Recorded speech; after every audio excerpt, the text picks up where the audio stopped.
Sizi bulaştırmak istemem diyor aslında. Please.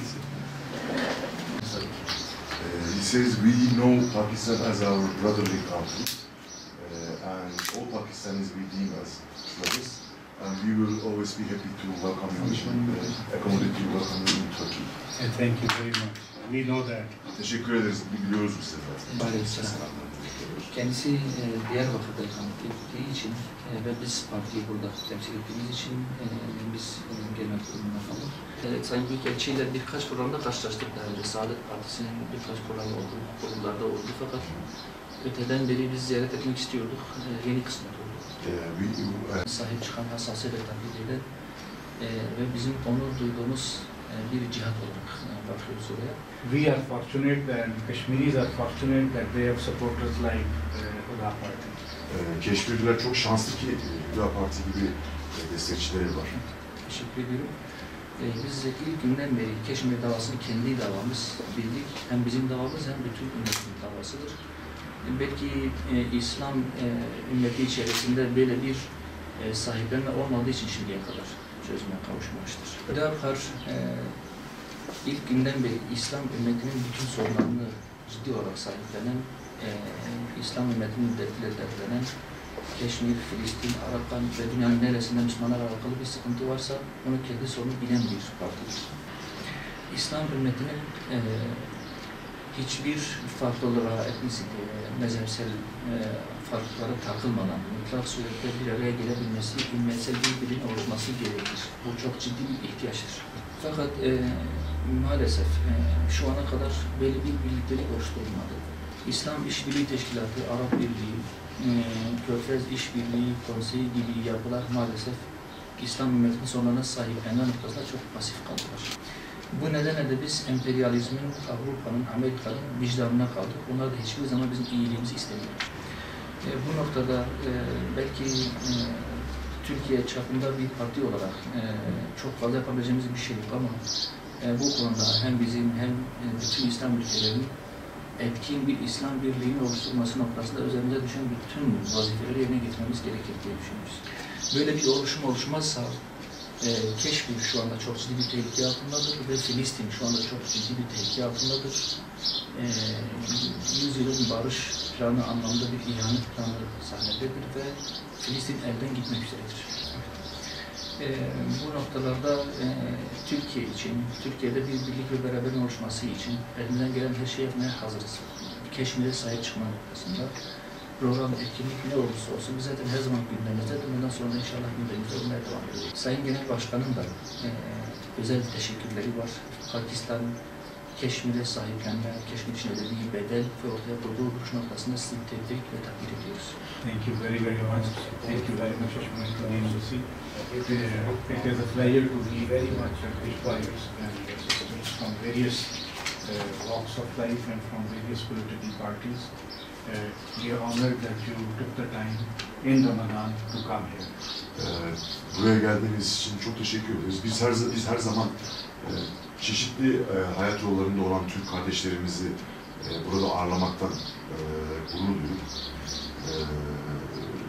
Geldiğiniz için teşekkür ederiz. Thank you very much for your support for the Kashmir cause. It is right now, in fact, very much required. Ayrıca Keşmir davasına verdiğiniz destek için çok teşekkür ediyoruz size. Özellikle şu anda böyle bir destek çok gerekli. Unfortunately, taking the opportunity of the corona pandemic and the world's focus and attention on corona pandemic, India has increased its oppression and repression in Kashmir. Ne yazık ki diyor şu anda bu korona hastalığı dolayısıyla Hindistan Keşmir'deki baskılarını, zalimlikleri iyice arttırdı. In fact, Israel and India are cooperating with each other and giving each other lessons in how to destroy the Kashmiris and the Palestinians. İsrail ve Hindistan işbirliği yapıyorlar diyor ve birbirlerine dersler veriyorlar diyor. Mesela Filistinlileri nasıl mahvederiz, Keşmirleri nasıl mahvederiz? Insofar as Kashmir is concerned, things have become very serious right now. Ve Keşmir söz konusu olunca şimdi işler çok ciddileşti diyor. Çok ciddi bir durumda Keşmir. The conditions are, you can divide the situation constitutionally, legally, and then actually the situation on the ground. Keşmir'deki durumu şöyle böyle bölebiliriz diyor. Anayasal olarak diyor, yasal olarak diyor ve şu anda Keşmir'de gerçekte olan durum. At the larger level, the Indian state has taken away the autonomy of Kashmir and against the Kashmiris' wishes has divided their territory into two separate entities. Ve en son olarak Hindistan anayasadan karar geçirdi ve Keşmir halkını iki ayrı halk olarak ikiye ayırıyor. Additionally, they have enacted a number of laws to take away the fundamental rights of the Kashmiris. Bazı kanunlar geçirdi Hindistan diyor. Keşmirlilerin temel hak ve özgürlüklerini ellerinden almak için, kısıtlamak için. In other countries, laws are enacted to protect the individual. Unfortunately, in Kashmir, laws are enacted to protect the oppression forces so that they can use all manner of force against the Kashmiris. Şimdi başka ülkelerde kanunlar bireyleri korumak için yapılır. Fakat Keşmir'de kanunlar baskıcı güçleri korumak için yapılıyor ki diyor, onlar Keşmir halkı üzerinde her türlü zalimliği uygulayabilsin. It is the longest case in human history of a population being deprived of the right to communication and freedom of expression and opinion by a so-called democracy. Bu dünyadaki en uzun süredir diyor, bir halkın diyor, iletişim hakkından mahrum bırakıldığı en uzun süredir diyor. It is now 10 months since Kashmiris have had free access to the internet. 10 aydır Keşmirlilerin internete erişimi yok diyor. İnternet erişimi kısıtlı Hindistan. There is no social media. Hiçbir sosyal medya kullanımı yok diyor. So, what we know of the situation in Kashmir is only what has been able to filter out of that territory. Ve bizim Keşmir'de ne olup bittiğini bilemiyoruz. Tek bildiğimiz şey oradan sızan haberler diyor. Yani gerçekte orada ne olduğunu hiç bilmiyoruz diyor. The situation may be much worse. Yani bizim belki de durum bize yansıyandan çok daha kötü diyor oraya yani.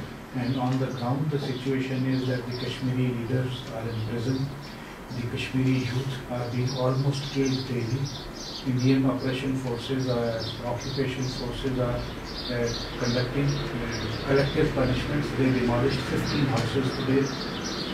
They are also picking up Kashmiri youth and taking them away for torture, detention and execution killings. Ve orada olan duruma bakarsak diyor, şu anda Keşmir'de politik liderlerin hepsi hapiste diyor. Keşmir gençliği çok büyük baskı altında diyor. Sadece bugün 15 tane evi yıktılar diyor. Sadece bugün yani. Ve Keşmirli gençleri tutuklayıp hapishanelere gönderiyorlar Hindistan'daki ve işkence ediyorlar orada. This and in the larger Indian context, there is a very serious wave of state-sponsored wave of Islamophobia against Muslims in all of India. Ve aynı zamanda Keşmir haricinde bütün Hindistan'da devlet desteğiyle çok şiddetli bir devlet desteğiyle yapılan İslamofobi var Müslümanlara karşı. There is a campaign to stereotype Muslims as the spreaders of COVID-19 in India. Mesela Hindistan'da Müslümanları böyle bir örnek olarak gösteriyorlarmış. Yani bunlar koronavirüsü yayıyor diye. Mesela öyle de. So the situation is very bad. The situation is very bad.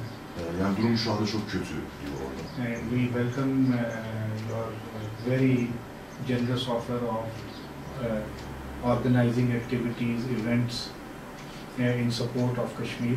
We will talk amongst ourselves, and once this pandemic is over, we would very much like if you could do something about that. Desteğinizi, buraya geldiğiniz için, desteğiniz için çok teşekkür ederiz diyor. Bu koronavirüs pandemisi bittikten sonra diyor zaten bize vereceğiniz yani olaylarda veya da başka şeylerde vereceğiniz destek için çok teşekkür ederiz şimdiden diyor. Burada bulunduğunuz için çok memnunuz. Because while the oppressor is doing whatever he has to do to silence the Kashmiris, we should at least work together to raise awareness of the crimes being committed against the Kashmiris.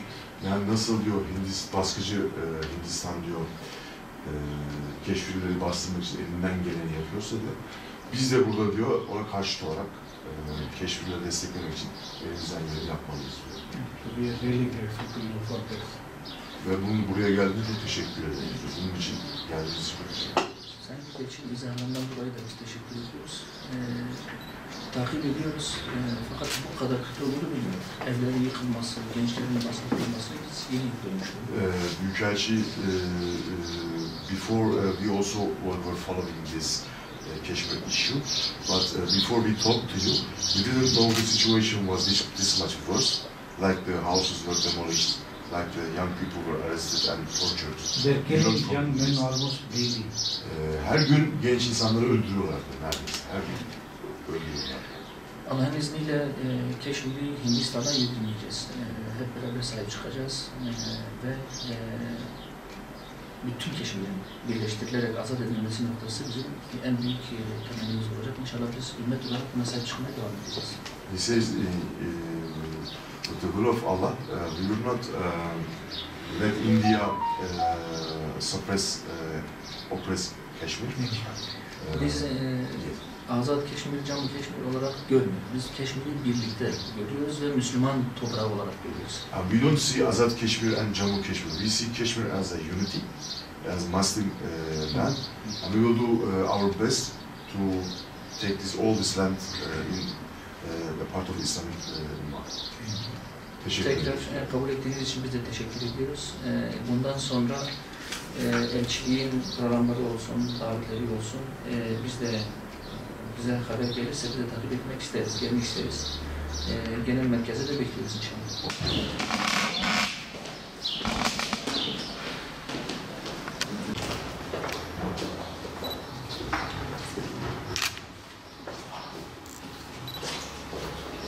This is a code of all of Pakistan.